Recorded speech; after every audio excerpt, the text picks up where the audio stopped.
The end of the world and the beginning of the first terror, as stated in the book of Revelations, has been announced to the world through this clock behind me. The Corpus Christi Chronophage clock, invented by Dr. Taylor. A very strange clock and nothing else, and it's somehow artistic and scientific at the same time. However, what this clock actually is a UFO. It's a winged disc, it's a horn disc, and it's also a message to all of the rich and all of the Freemasons that they are about to lose everything as per chapter 9 of the book of Revelation. Let me take you through this. Here we have the chronophage clock, and we have Dr. Stephen Hawking here at the unveiling, strategically placed in front of it, to cover up approximately 1 hour of the so-called clock face. At the bottom of the clock there is what seems to be a couple of horns, like bull's horns, and this is a disc. So it's a horned disc, and the locust at the top has wings, so it's a winged disc. A winged disc, a horned disc. Now that you see the perspective that it is in fact a UFO, it looks slightly incorrect, doesn't it? Because it also has this extra part here at the bottom, which looks like a pendulum. Let's take a look at another very famous UFO sighting. Here in this Renaissance painting of the burning of Rome, you see two things in the sky. One is a flaming torch, and two, what looks like an old-fashioned pocket watch, but it's in the sky, so it's a flying disc. And on this flying disc is an extra part. The disc and this extra part attached to the disc. If we compare that once more with Dr. Taylor's so-called clock, which is in fact a UFO, you can see that this also has this extra part there, just like the Renaissance painting of the burning of Rome. I'm going to read to you from the book of Revelation, chapter 9. The fifth trumpet brings the first terror. Then the fifth angel blew his trumpet, and I saw a star that had fallen to earth from the sky, and he was given the key to the shaft of the bottomless pit. When he opened it, smoke poured out as though from a huge furnace, and the sunlight and air were darkened by the smoke. Then locusts came from the smoke and descended on the earth, and they were given power to sting like scorpions. Now if you look at this clock, you'll see that this grasshopper, this locust, has a sting on his tail. They were told not to hurt the grass or plants or trees, but to attack all the people who did not have the seal of God on their foreheads. They were told not to kill them, but to torture them for 5 months with agony like the pain of scorpion stings.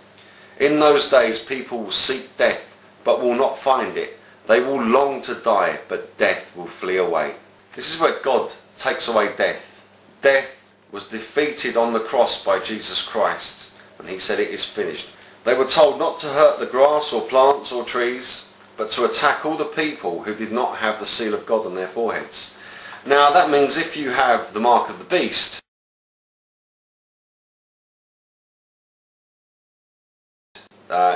these are coming for you. The locusts looked like horses armed for battle. They had gold crowns on their heads.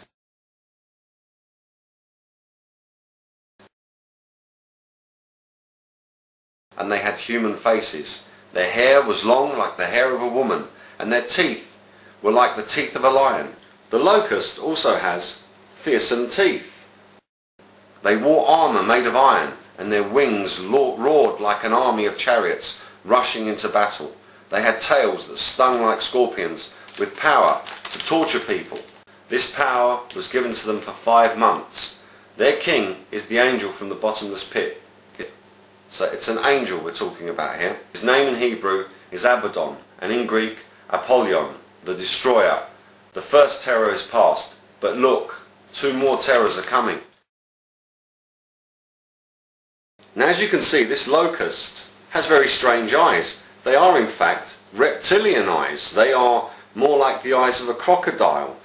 They blink side on, and they have vertical slits.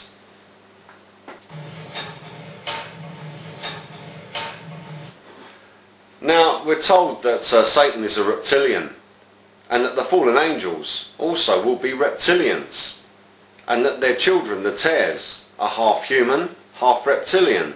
That's half man, half angel, an abomination. They look like us, but they're not like us. We are sheep, they are ravenous wolves in sheep's clothing. They are serpents. And here we see the sting in the tail of this locust, which is like the sting of a scorpion. All over this clock UFO, this clock flying saucer, there are reptilian-shaped eyes. The time is displayed by a series of vernier slits and lenses. The time is 11 o'clock precisely. The time is 11 o'clock precisely.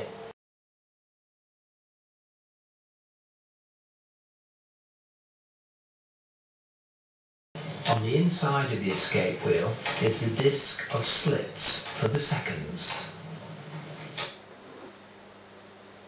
There are 60 seconds in a minute. Please also note that this central part of this UFO clock built over this gold plate as part of the actual structure itself. I would be delighted if you would accept my invitation to come to the inauguration of the Corpus clock and celebrate the release of the chronophage and relative time onto the unsuspecting citizens of Cambridge.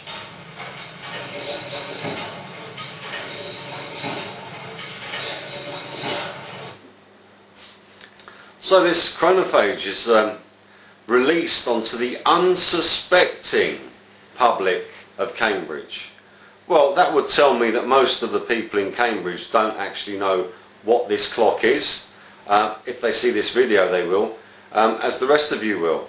So it's something that's been released on the unsuspecting public, and it is in fact a depiction of what is to come, that the book of Revelation chapter 9 is about to begin.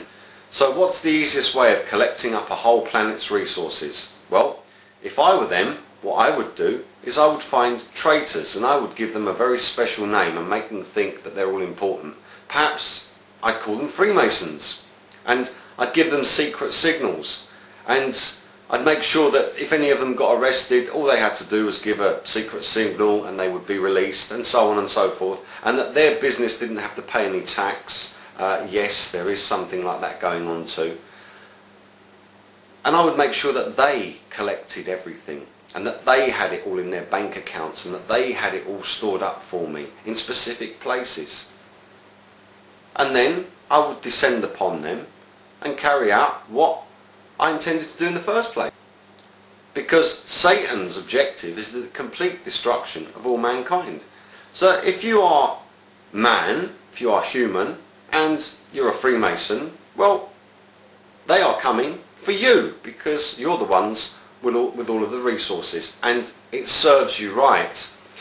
There is a way out though, because God said concerning the great whore of Babylon, which is Freemasonry, "Come out of her, my children, lest you share in her punishment." Her punishment is going to be great. So, for those who are Freemasons, rich, who have spent all of their lives scheming, stealing and cheating in the hope that they're going to have a share in Satan's great new empire, actually his minions are coming to get you and what you consider to be your riches. And thank you very much for storing it all up for Satan, he will say. Yes, but you're going to suffer. You're going to be exposed. You're going to be used as a scapegoat. Like I said, Freemasons are the stupidest people on this earth. Number one, because they reject Jesus Christ. And also number one, because they reject being a human being. Because human beings have a share in the kingdom of God. Everything belongs to us.